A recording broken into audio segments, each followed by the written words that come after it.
are running with the Devils, and we are back. It is show 2 of the 2020 season, and we are so proud to be here with you talking ASU football. Granted, a heartbreaking, gut-wrenching defeat at the hands of the USC Trojans on Saturday, but there's hope on the horizon. There is always another game, and we'll be sure to bring that to you every week here on Running with the Devils, and tonight is no different. Of course, we'll be looking back at that game against the USC Trojans. Try not to twist the knife too much for you, but we'll also be looking ahead to this weekend's game, hopefully it happens, against the Cal Golden Bears. I'm, of course, your host, the Rhino, Ryan Knowles, sitting just above me here, the Big John Caldwell. Hey, Big John, how you doing? I'm good. I'm over SC. I'm not gonna let him beat us twice. I'm about 80% over it. I haven't been able to watch the replay, but I'm getting there. So and hopefully talking about it will definitely help. But we start this week, of course, the season opener in SoCal at the Coliseum against the USC Trojans. Devils jump out to a big lead there in the second half, led by as many as 13 going into the final minutes.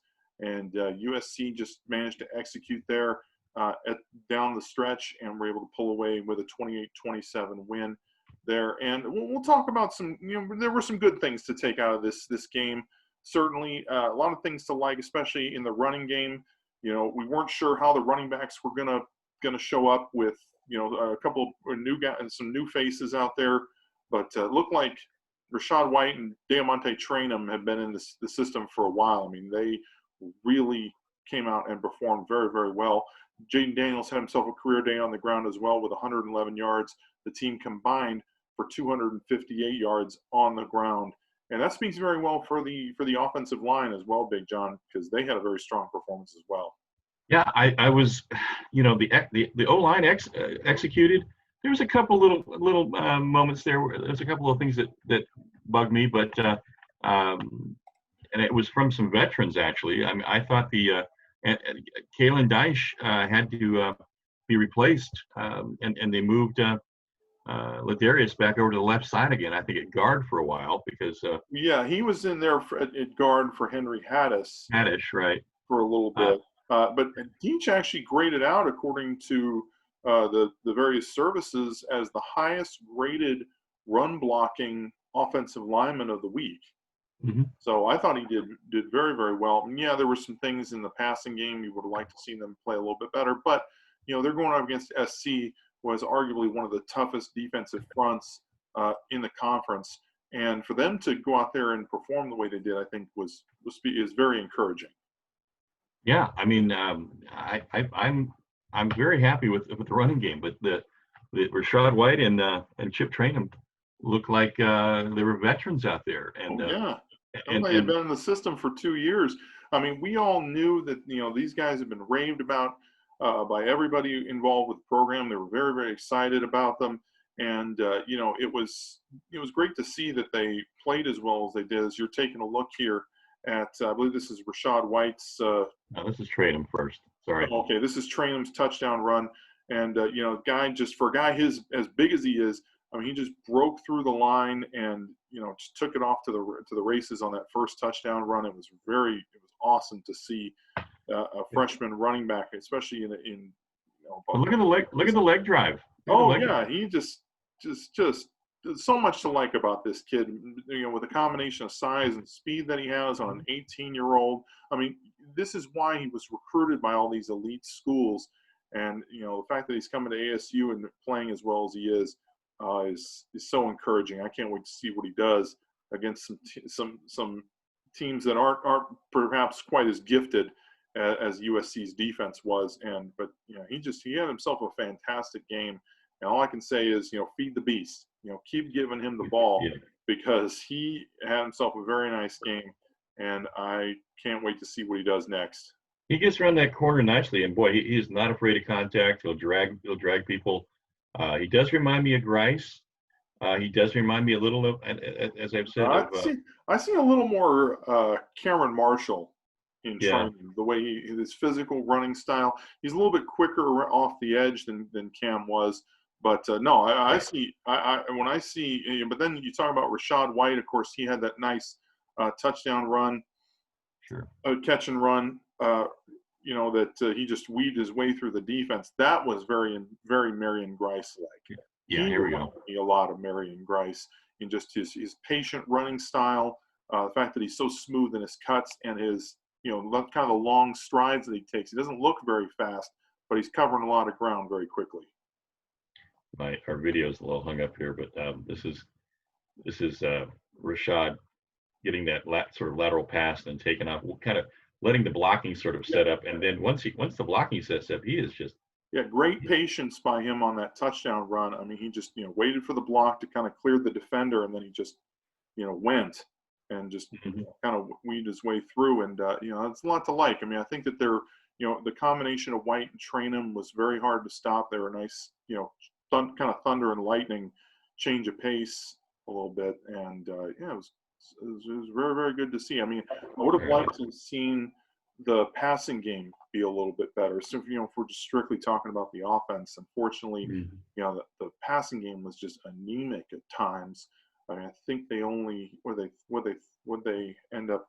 I think they only ended up putting up about 134 yards. 138 yards. 138 yards. Okay.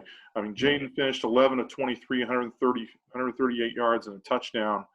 I mean, yeah, he got it done. I mean, he had a great game on the ground with those 111 yards on just 11 carries, but he was often forced to run because the receivers weren't getting open. They were running the wrong routes. Granted, they're facing one of the best secondaries in the Pac-12, but he got to be able to balance it out, especially when your running game is playing as well as it is. The play action's got to be open in that situation. You're right. It was 134, and Jaden, there was balls. I think I guess attributed to that he really wasn't in sync with anybody. I think when Darby went down as his main guy, it maybe got into his head a little bit as far as that rib injury, ended up keeping him out of the game, and he was only in there for a few plays, and he went out in the first quarter and didn't really return. Yeah. So I mean, you saw him putting balls into the ground. You saw him He didn't do anything bad, as far as he took care of the ball. He took care of it. He didn't put anything in any stupid stuff. But yeah, it was an off day. 48% is not. That's not typical. That's not getting it done. No. No, and we'll it's but you can see where this team is going to have a lot of balance. We've certainly put up enough. Well, you hope they'll have balance. Well, 258 yards exceeded my expectation. I said if he had 160, 180, we probably would control the game. But you assume they'd have more than 134 passing yards too. That's assuming. And that's my point is we never got to that 200 plus, 250 yard plus that Jaden is, just a given for him. So he gets there. He gets there. I think they're winning this game going away. Yeah, so let me just ask you this, Ryan. This is the old criticism that has now come that I'm bringing back up.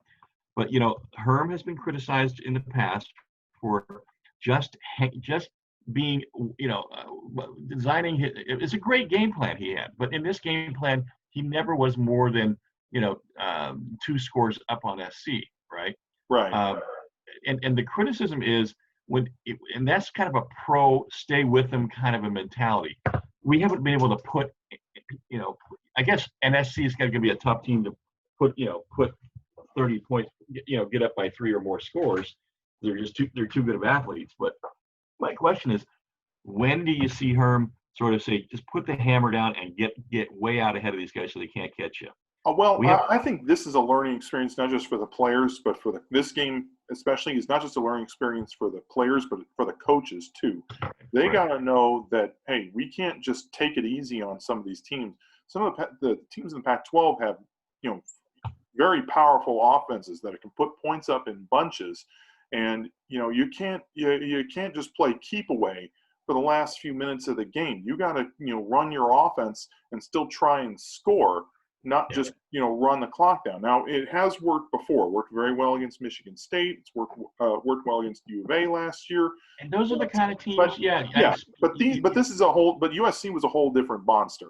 I mean, they were a team, with a very talented quarterback, a lot of talent at the skill positions. They're built to put points up on the board. You can only keep them in check for so long. And the defense did a great job there for about 3.5 quarters. But, you gotta, you still have to be able to finish the game. And part of that, comes back on the offense. You got to put together some drives that not just take time off the clock, but put points on the board so that it's insurmountable for the opposing team to come back. Not just from a clock standpoint, you can't come back, but from a scoreboard standpoint, they can't come back. That's the only thing that I think that I see kind of hung from year and now Herm's third year is I just haven't seen that sort of ability to sort of shake the pro style where you stand close, staying in touch, and kind of look at the way that. And that's one of those things where I wonder, can an old dog learn new tricks? Right. I think Zach not to call Herm an old dog, but no. Can he change a little bit, change his coaching style, especially with this new offense that's built to put points on the board, built to put the ball up and down the field? Can he change with that? I understand, wanting to play keep away, to run the time down on the clock, but some of these teams are just built to play from behind. I mean, they're built to put points on the board and come back on you, especially. And so you gotta keep running your offense. You can't just be playing keep away. Yeah, you've been able to run the ball really well, but at the same time, though, they were having success, running with Jaden and also throwing the ball out of the backfield to the running backs. Right. So my question to you is, when the defense is up and they're bunched in tight, and they expect you to run in between the tackles, throw something to the outside and let those, Devils have great athletes. Let them use their speed and get some yards after the catch.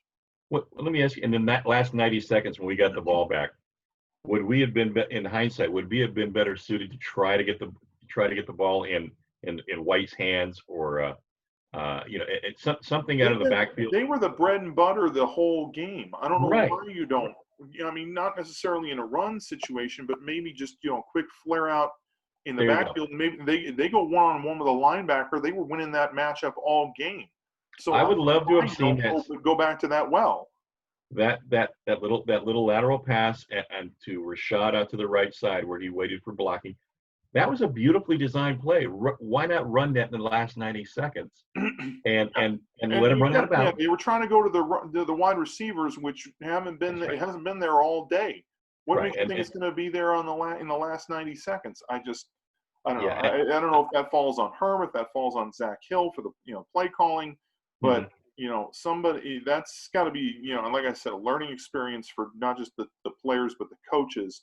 That they got to go back to stick with what's working for you. All you need is a field goal to win the game. You get down 30, 40 yards, you're in a position to win the game. So I don't know. You have two phenomenal kickers. You have a long kicker and you have a short but 30, accurate kicker. 35 to 40 yard. Yeah. Right. And they, Zane looked good in this game too. But they didn't even get them a chance to get chance to get to that point, unfortunately. So yeah. But still a lot of things to like, especially from the defense in this game. Defense forces 4 turnovers. They were able to get some points off that. They put up 3 sacks. Lot to like from the defense in this game. Granted, only for 3 quarters, but Evan Fields had a nice game, 10 tackles and a pass deflection. Merlin Robertson, the Pac-12 Defensive Player of the Week, with 5 tackles and a tackle for loss and an interception. Lot to like from the defense in this game. Well, I thought Merlin was the best player on the field, quite frankly. At times, he certainly looked the part, and he looked like the freshman Merlin Robertson, the one who was just all over the field making plays. And just, he was fun to watch, and he was fun to watch on Saturday too. Yeah, he was playing. His dad had obviously passed away mid-season last year, so coming back home to SC like this was he said it was very emotional. But he was able to turn those emotions. He balled out. He did. Yeah, and I'm very, very happy for the kid. He puts together a season like this shortened season like this, and he's going to make himself some bread in the draft, man. With those When he's ready, of course. Yeah. But then there were other guys. The other guys who had nice games. Michael Matus certainly passed the eye test, getting into the backfield several times. We weren't really sure where the pass rush was going to come from. He certainly made his presence felt. Jermaine Lole, wow. Oh my God. He had a great game. 2.5 tackles for loss, 1.5 sacks, 2 pass deflections, 6 total tackles. Man, that kid's been my guy since he set foot on campus. And I wasn't sure how moving him from the outside to the inside was going to affect his game, but he played out of his mind on Saturday, and I'm looking forward to more big things from him. Another big, a pleasant surprise, and we kind of knew it based on the reports and practice. DeAndre Pierce really had an excellent game, I thought. 4 solos, 5 assists, 9 total tackles, and a fumble recovery. I thought he was absolutely looked like he was ready to go. So yeah, that was pleasant. Kyle Soley had a nice game. He belongs at he had an interception in his hands. That interception though that turned out to be such a killer though. I mean, yeah, he did have a nice game. He made a couple nice plays, but you gotta take advantage of your opportunities when they come at you. And that interception go right through his hands and end up getting caught. And then the SC goes down and scores a touchdown on that drive. They got points out of it. Yeah, Chase had a good game. 6 solos, an assist. I mean, the defense really for 3.5 quarters played really well. Well, and they were giving them props on the broadcast. Gus Johnson and Joel Platt were talking like, this isn't fair. I mean, they got, Antonio Pierce and Marvin Lewis running that defense. It's just, some of these coaches are just like outclassed. And then, of course, SC goes down, scores 14 points, and wins the game. Thanks. Appreciate that, Gus. But, still have a ways to go on both sides of the ball. But, the defense did have a nice game, on paper. They still need some work, though. I'm just talking strictly eye test here. Too many missed tackles. Granted, it's the first game. We knew that was going to happen. And we predicted that. Yeah, we pretty much called first game. You don't really get a chance to work on tackling as much in practice. So doing it live, it can be a bit of an adjustment. Yeah, we were only out of position in that zone defense that we run back there. We were only out of position one time, badly. The fluke TD was not really that bad. That's really what it was. A guy just the ball gets tipped up in the air. Guy's right there, right place, right time. There's not really a whole lot you can do about that. It's just the go-ahead touchdown kind of ticked me off because, K'Wan Markham's got to come over and make that play, knock that ball down. Well, they had just taken Pierce out and they replaced him with Markham, and literally he missed it by the width of a hand. Yeah. They really made. Drake London just had a huge game. 8 catches for 125 yards and a touchdown. And this guy, we barely talked about him on the show last week. We were so focused on St. Brown and Vaughns, and we mentioned Brew McCoy and Drake London, but they really, St. Brown still went for 100 yards, but they really weren't as big a factor as London. They were looking for him because he's such a mismatch, and I'm really surprised that the coaches didn't try to make a bit of an adjustment to focus more coverage on him because he was just. I think they were looking for him out there. He was such a hard guy to cover. Yeah, the 3 veterans is where they put their emphasis, but this London kid's a freshman. I don't think they had. You're right. I don't think they gave him the same attention that they gave the 3 veterans. And he's a freak. He's like a part-time player. I guess he also plays basketball. Yeah. And, he just looks like he looks kind of like a tight end, but he's kind of skinny, but he's very, very tall. He's got deceptive speed. He was so hard for them to stop. And down the stretch, that's where USC was going, and they just didn't have an answer for him. Well, but you really can't let one guy beat you like that. It's no. That was that's kind of like when you designed in a basketball scheme, or you design it cover everybody but one guy. You got to double team a guy. Yeah, let them take their chances, right? Yeah, exactly. But and then another thing that kind of I didn't really care for was they got to get off the field on those big downs. I mean, USC finished 5 of 8 on 4th down. Right. I mean, they scored a couple touchdowns on the 4th down. There was like a 3rd and 17 where they let Slovis run up the sideline for like 24 yards. That can't happen. I mean, No, he's not. He's not the running threat. We made his highlight film, man, with his that running up the sideline stuff. Yeah, you can't do that. That's just very disappointing. Plays like that it just that come back and haunt you. And I mean, the defense has just got to be able to come up, get off the field on those big downs. I mean, they weren't terrible on 3rd down. They finished USC finished 7 of 19, which isn't, the defense should hang their hat on that. That's not bad. But allowing 5 of 8 4th down efficiency, that's just awful. The 4th down, some of those 4th down stops are really gutsy. But Merlin's play. Oh yeah, I mean the stops were great, but it's more than that though. I mean you got to be able to hold them back and and get off the field when you get the opportunity. And I don't know if they ran out of gas there towards the end or what, but there were a couple. They're like when you make 1 or 2 of those plays and get them off the field on a couple of those 4th downs, we're talking about a whole nother game. I was a little disappointed in the fact that we finished with 9 penalties. For about 60, almost 100 yards. That was not real helpful. 4 penalties for 34 yards is what we finished with. On offense, 4 on offense and 5 on defense. That's what I showed. 4 penalties for 34 yards. USC had 5 for 59. Oh, I'm reading it wrong. Then I thought it was 9 total. My bad. All right. But so, in any case, but yeah, this is this should be, I keep saying learning experience because you got to take something out of this game. You can't just let it simmer inside you and let it carry over into the next game.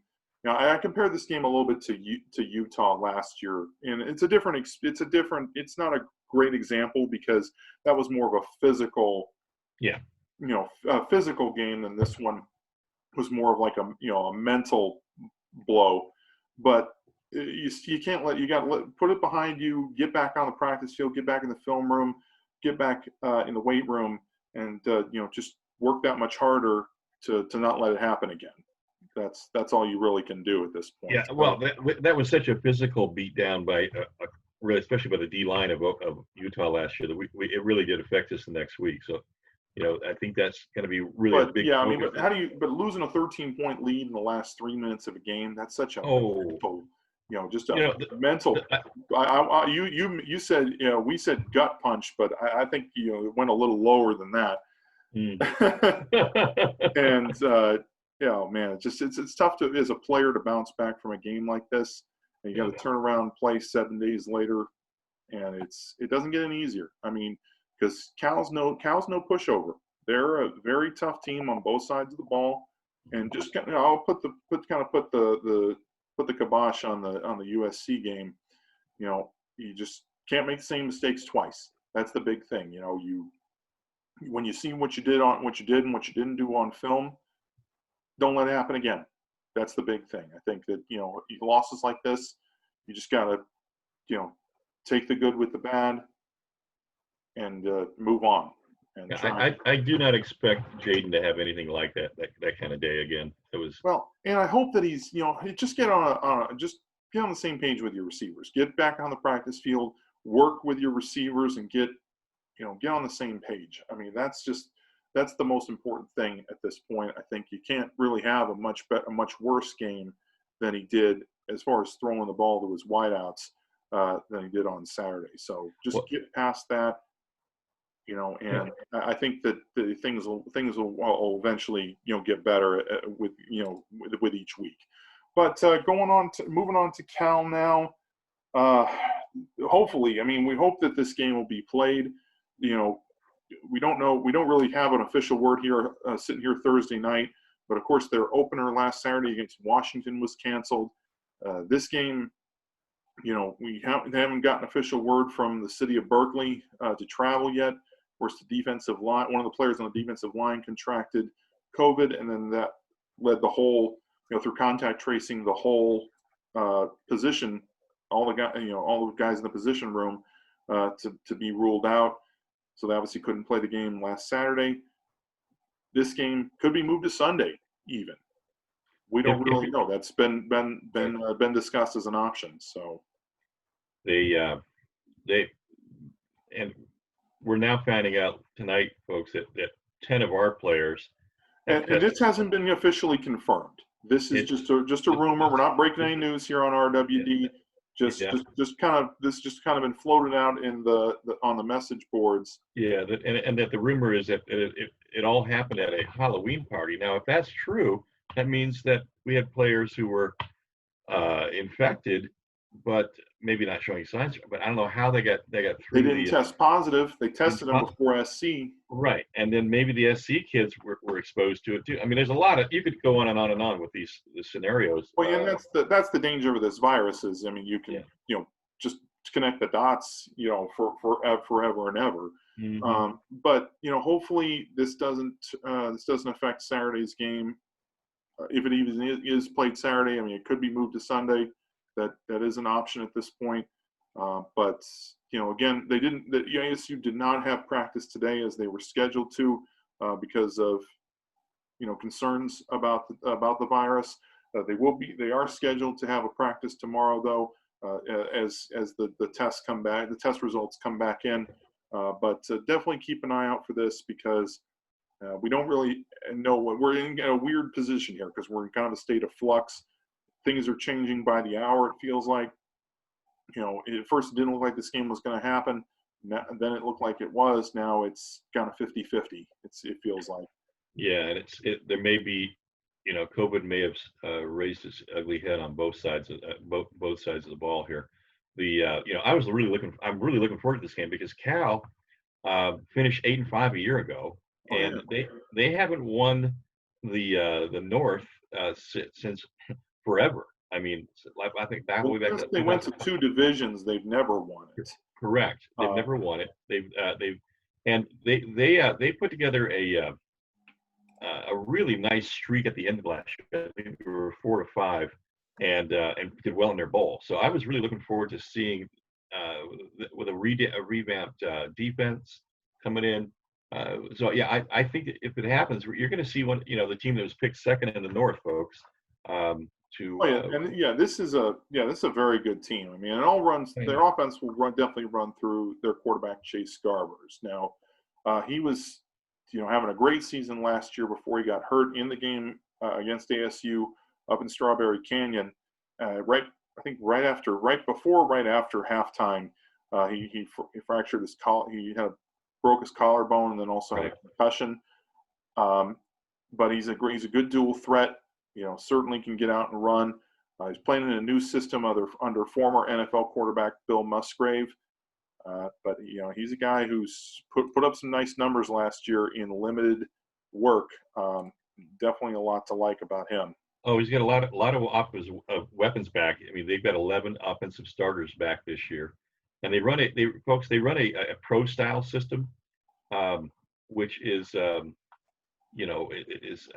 unlike what we saw last week against SC with the air raid. So I think our defense did an admirable job against the air raid. Keeping them kind of as well maintained. That kind of offense is against SC is designed to score 40 or more. We held them obviously to 28. This kind of offense, I think this may favor our style of defense even better in a lot of ways. So. But quite frankly, as goes Garber, so goes Cal. Last year when he played, they were 7-0. He played more than half a game. So when he was healthy, but remember SC knocked him out too. By the way, Ryan. So he has shown himself to be a little bit injury prone, but completed when he did play last year. You're right. He was very, very good. Completed 61% of his passes, over 1,700 yards, 14 touchdowns against just 13 interceptions. He also ran for 223 yards and 3 touchdowns. So, his backup was nowhere close to him. And Devin Monster, the former UCLA Bruin, was not as good. And I mean, ASU probably doesn't win that game last year if Garbers doesn't go out. So I mean, he was playing very, very well in that game. Right. But this is still I think this will still be a run first team. You mentioned all the returning offensive starters. But this is not a team that they don't really have one big guy on the at receiver who's going to kill you. Who they're going to go to is like some athletic freak. Is the running back is Chris Brown? Christopher Brown Jr. Yeah, he's the kind of the go-to guy. He's the bell cow, the workhorse running back. Last year, 208 carries, 914 yards. It's about 4.5 yards per carry, 8 touchdowns on the ground, another 4 through the air. So, kind of a guy who can also catch the ball a little bit.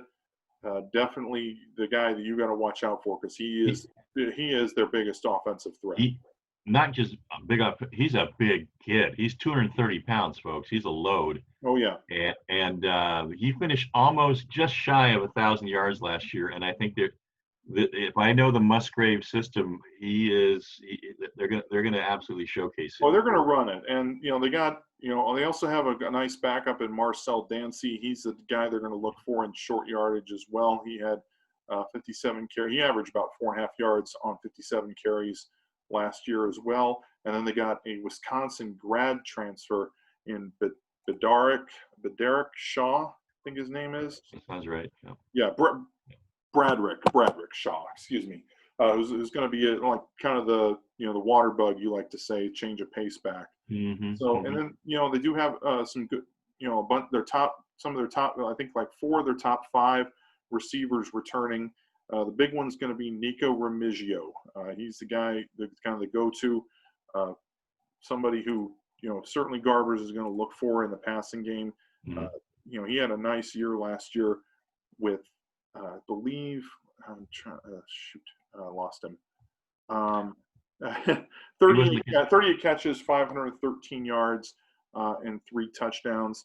But they'll spread it around. They have some other good receivers in the form of Trayvon Clark, Makai Polk, and Keikoa Crawford, and they'll use the tight end a lot. They got a couple good ones in Gavin Reinwald and Jake Tongas. So this team, Garbers, he's a guy who's going to spread the wealth.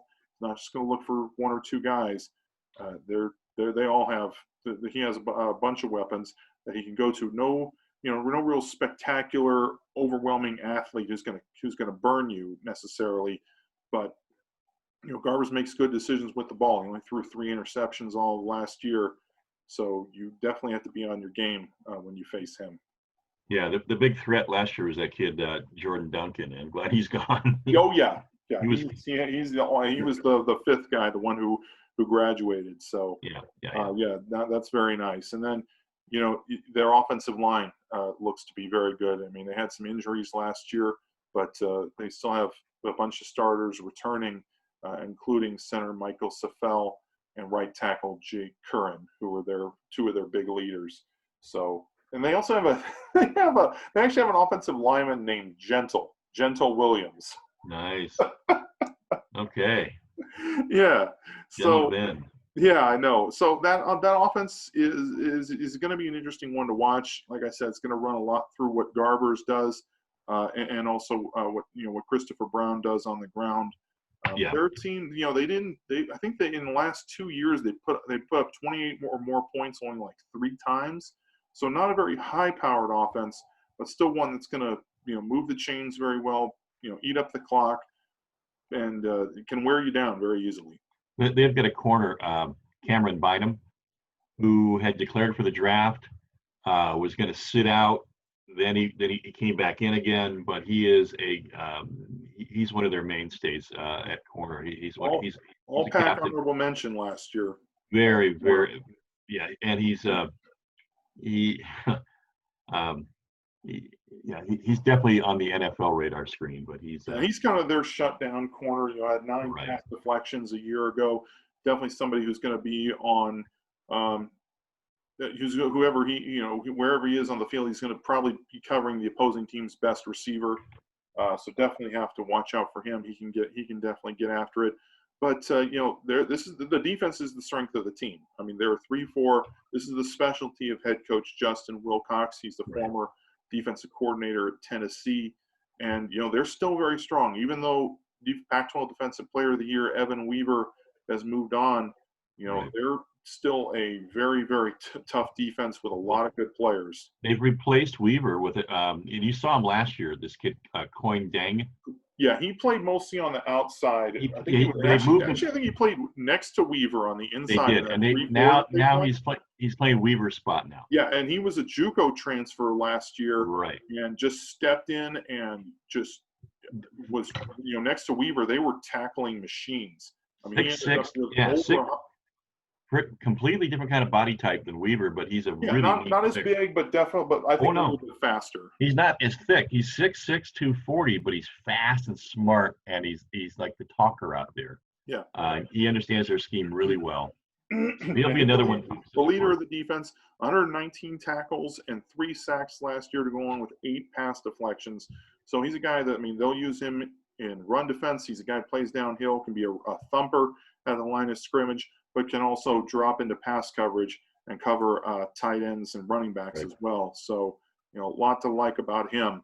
And he was very, very good last year in his first year of Division I. Yeah. So, and they're also led. They also have a new familiar face now at the defensive backs coach is former University of Arizona defensive coordinator Marcel Yates. That's right. That's right. Well, their personnel on the D line is arguably their weakest.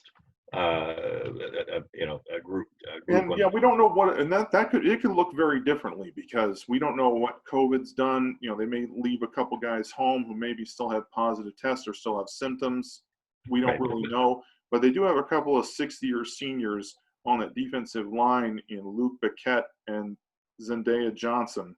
Well, and Brett Johnson's their stud, though. Well, he's the nose tackle, but Zendaya Johnson and Luke Biquette are the 2 guys on the outside. They're the seniors, right? Yeah, in the 3-4. They had 6.5 total combined sacks last year. No, Luke Biquette is gone. He went to Boston College. He transferred out, dude. My bad. Okay. Yeah, he transferred out. And when we research these, sometimes it's hard to find information. Well, there's no stats this year, and Tevin Paul and this other kid, Tevin Paul, opted out they say he opted out not for COVID. So go figure, right? Yeah. So that defensive line will be interesting to see. You're probably right. It does seem like the weakness of the team right now. Right. Mm-hmm. So you can probably run on this team. 3-4. Unless you really have to play it right, or teams can definitely carve you up. You don't really know. They do have a good pass rusher in Cameron Good, who's on the outside. He was injury prone, but he had 9.5 sacks, which was 3rd in the conference last year. Right. So, they still have some studs on this defense, and on the back end. You mentioned Cameron Bynum. They also have Elijah Hicks, who moved over from corner. He's playing safety now. He's a guy who can get after it. They'll play him in the box a little bit. They had some guys. You had to mention some guys who opted out. They also had some guys who graduated. Ashton Davis is playing in the NFL now. Jalen Hawkins is another guy who was a big part of their defense last year. He's graduated as well. So. This is going to be a defense that still has some players on it, but maybe not as strong as in the last couple of years. It's shifted. I thought the strength of that team last year really was that linebacking core and the D line. The D line is weaker, and the linebacking core and the corners are probably their strength this year. But so I think we'll attack that. I think you are right. We're gonna run based on the success we had last week of running. I think we're just going to go pound the ball for a while.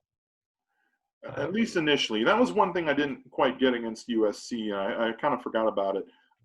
They came out throwing against the Trojans. They were, I think 6 of their first 7 plays or so were passes.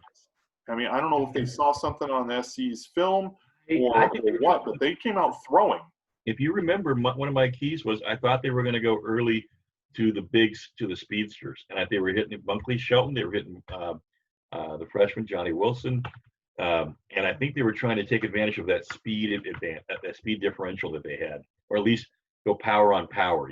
Let our best speed guys, not necessarily the best playmakers, but our best speed guys go. Yeah, but the ASU didn't really start pouring it on and pulling and putting points up on the board until they started running the ball. Well, I think one of the things that's disappointing, you lose Darby early, and then you're throwing the ball to guys like Johnny Wilson, and he's having a heck of a time with the speed. He was body catching balls, and balls were popping out. He was, and a couple of the balls were not where they should have been, but Johnny didn't have a reception. They targeted him maybe 7 times. I don't 6 times. I don't think he had a reception. He did not.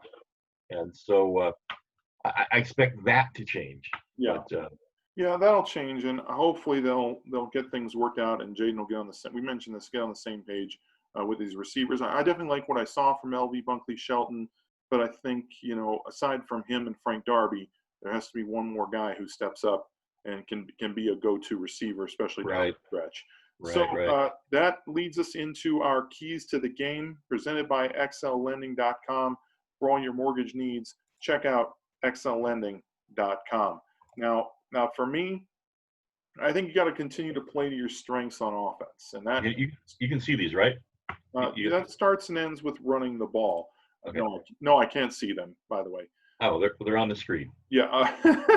Well, in any case, this is why I think you have these two studs at running back, and we haven't even seen Daniel Nagata yet. And I think you'd like to see him play at some point this season just to see what you have. But with Trainum and White, you have a couple studs at running back. You have a really strong offensive line that can run the ball and grind it out. And I think that's what you got to do. I think especially against a team like this, where you don't really know what you have with that defensive line. They're in their first game, so they're a little bit rusty. Maybe their endurance isn't where it needs to be. They haven't practiced a whole lot, man. Wear them out early to and really set the tone for the game. And you want to use the play action, use the run to set up the pass. And I think that if they do that and they find success on the ground, they'll come away with the win. Now, go ahead. For my second key, continue to force turnovers. Now, this defense has had it's been they've been very great ball hawks. They've had 10 turnovers they forced 10 turnovers in the last 2 games, Florida State and USC. So, the defense if this defense can continue to force turnovers and the offense can turn it around and put points on the board from those turnovers, they're going to be very, very tough to stop. My favorite was Chase turned around and he that came from great. behind and just punched it out. That ball out. That was classic form right there, knocking that thing out. Yeah, that was great. And then pressure Chase Garbers. I think that so much of this offense runs through what he does. Don't let him get into any kind of rhythm. Pin your ears back, come after him. Don't let him get out of the pocket because he can make plays with his legs.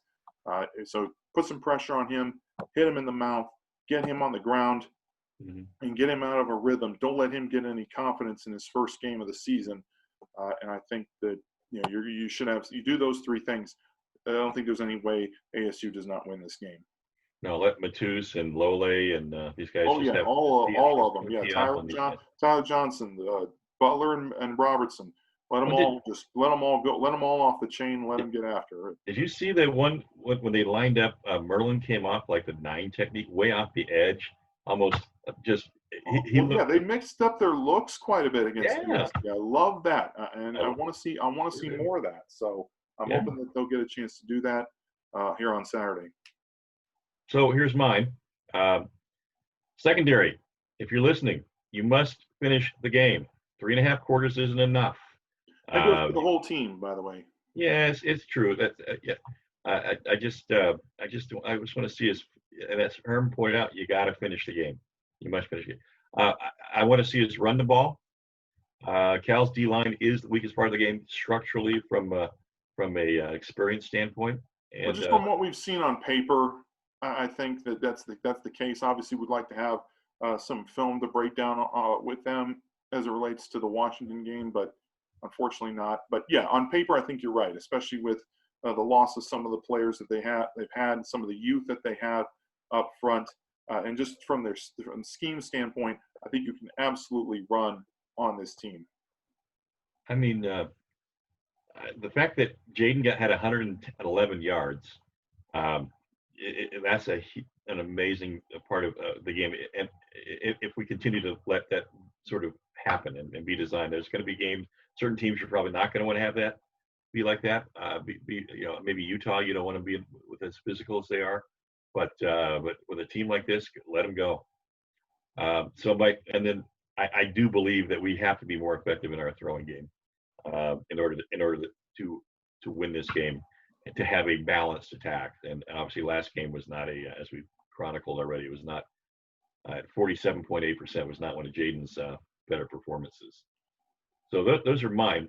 Not through the air. And those are keys to the game presented by xllending.com. For all your mortgage needs, check out xllending.com. And, I think you're right about the passing game. I think you definitely have to throw for more yards than this. This has got to be a game where you say, hey, we had a bit of a setback in the first game in this facet of our offense. Luckily the run game was there to pick up the slack, but at some point they are going to need to throw the ball this year. And, it might as well be sooner rather than later, especially with this abbreviated season that we're currently experiencing. So hopefully we will get to see this game on Saturday. Maybe Sunday, on ESPN2 at 8:30 is when it's scheduled. Again, it could move to another date. Stay tuned to your local listings. If they move it to Sunday, I wonder how that's going to work with all the NFL commitments. Very good question. I honestly couldn't tell you. It's a very good question, but hopefully, I'm hoping it doesn't conflict with the Cardinals game, but we'll see how things go. Me too. I mean, I just hope we don't have to watch on some backwater stream someplace. Well, I mean, that's the thing about ESPN though. They don't have any NFL coverage. I mean, they have their morning coverage. They have their their night coverage, but they don't really have a ton in between. I mean, it's mostly just their other stuff. It would belong to ESPN, so they can move to one of their other properties. Very true. And so they can put it on ESPNU or something. There you go. It's not a big deal. But so let's, assuming we're playing this game, of course, let's move on to our score predictions. I'm thinking that ASU comes away with this one. I think, granted, I'm a little biased, but playing at home, I just think, and with all the distractions that Cal's had to go through, and the fact that they're still, they still haven't played a game yet. They're a little bit rusty. They're maybe not in game shape just yet. I think ASU comes out, establishes the run early, puts some points on the board. Defense forces at least 2 turnovers in this game, and they come away with a 31-21 victory for their first win of the season. You just triggered my Cortana, man. I wanted to talk to you. It felt the need to respond. I like that. I like that analysis. I think though that we are really going to keep trying to push to get to 40. I think 38-28.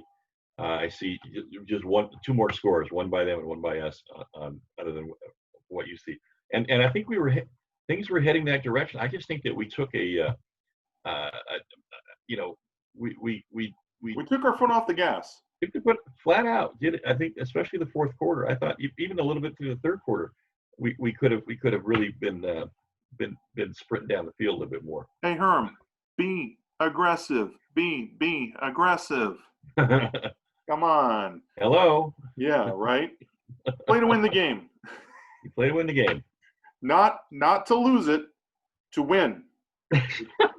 You play not to lose the game. You play to win the game. And that doesn't mean you out there and win it. Don't play to just keep it close either. Exactly, yeah.